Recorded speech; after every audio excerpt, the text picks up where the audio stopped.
Hi everyone, I'm doing my first vlog book review today, and it's on a book that a ton of you recommended to me after I asked for a good book recommendation in my August favorites video, and it is The Hunger Games by Suzanne Collins. And so many people left comments on my August favorites video saying that this was the best book that they have read in a really long time, so of course I had to go check it out, and I think that I am the last person in the entire world to ever hear about this book because I had absolutely no idea. I didn't recognize the title, I didn't recognize the author, I had no idea that it was such a popular book until you guys told me about it. So I went to the bookstore and I found this book, and I know you're not supposed to judge a book by its cover, but I looked at this and I was just like, ugh, this is what they recommended me. Like, something about it just, I don't know, like if you look at it, it doesn't seem that enticing, at least not to me. And then I read the back of the book, which really did not entice me that much either, but so many of you had recommended it that I was just like, you know, I'm going to take their word for it and go home and give it a try. Oh, and I just want to let you guys know I don't plan on spoiling any parts of the book for those of you who haven't read it, so it's safe to watch this review. I'm not going to give away any secret plot twists or anything like that. So when I first heard about the title of this book, I was like, what is that about, The Hunger Games? Like, I was prepared for some book about a girl who has anorexia or, like, plays, like, eating tricks on her mind, you know, like, has an eating disorder of some sort. So when I saw this, I was just like, oh my gosh, I don't even know what I'm in for, because clearly it's not about a girl with anorexia, at least unless they have a really misleading cover on it. So what this book is about is a futuristic society of the United States, and I'm assuming that this setting is really far into the future because there is kind of a new government. It's really harsh, it's really strict, it's definitely not a democracy. And there aren't 50 states, there's 12 districts now, so it's set up completely differently. And in the beginning of the book, the main character says that her district is located in a place that used to be called the Rocky Mountains. So the whole country is ruled by this really strict government, and aside from the people who live in the capital city and the government officials, everyone is really poor, they're starving, they work really hard, and it's kind of just a rough lifestyle for everyone. So once a year, the government hosts an event that they call the Hunger Games, and it's kind of like our society's version of the Olympics, except way more brutal because it's a fight to the death. And the government designed this event to remind the country of the control that it has over them and to kind of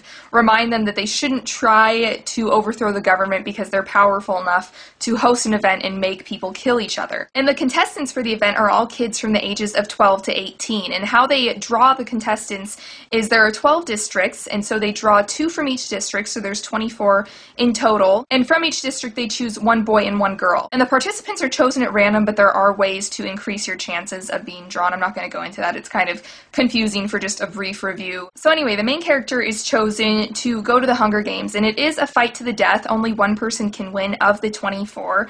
And they put them in this arena, this man-made arena that's actually probably like 50 square miles of wilderness, and it's rigged, so there's weapons to be found, there's, you know, mines already planted, there's natural disasters, I guess, that occur, and this is way in the future, so they have the technology to actually manipulate such a large area with machines or whatever, and this is all broadcasted live on television, so the entire nation watches as these kids are trying to survive and kill everyone else, and it's kind of a sport for anyone who doesn't have children actually in the arena or know the people who are in the arena. It's kind of, people make bets, and it's a really big ordeal. So anyway, I don't want to give too much away, but the main character goes to the Hunger Games, and this book is really a page-turner once she gets in the arena, and it's actually time to find a way to survive and fight for herself. It's just pretty much impossible to put the book down because you become so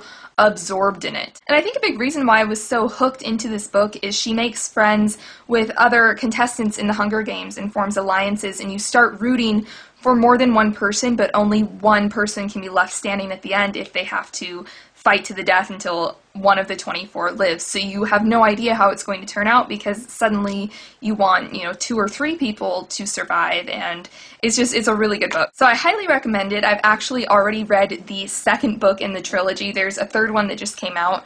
But it kind of leaves you hanging at the end. It ties up a lot of the loose ends, but it definitely makes you want to run out and grab the next book. I read this entire book yesterday. I think it's almost 400 pages, and I just sat down for about 7 hours and flew through it because it was that good. So I recommend this to pretty much anyone. This is technically a young adult book, but I didn't really pick up any young adult themes in it. Like, it wasn't really cheesy or really played down to like G ratings. So don't feel like if you're older you would find this book kind of like cheesy or childish or anything. I didn't at all. I'm actually going to recommend it to my mom next, and I think that boys and girls alike would love this book. It definitely is kind of, I guess, like a unisex book. It's a story that anyone could like. It's not like it's chick lit or something where most boys probably wouldn't want to read it. I'm going to recommend it to my brother as well. Okay, well, I hope that this review isn't really long. I feel like I kind of rambled a little bit. So let me know if there's any other good book recommendations that you have, especially kind of themed in the way of survival books. I've always really liked survival books, like that one book, Hatchet.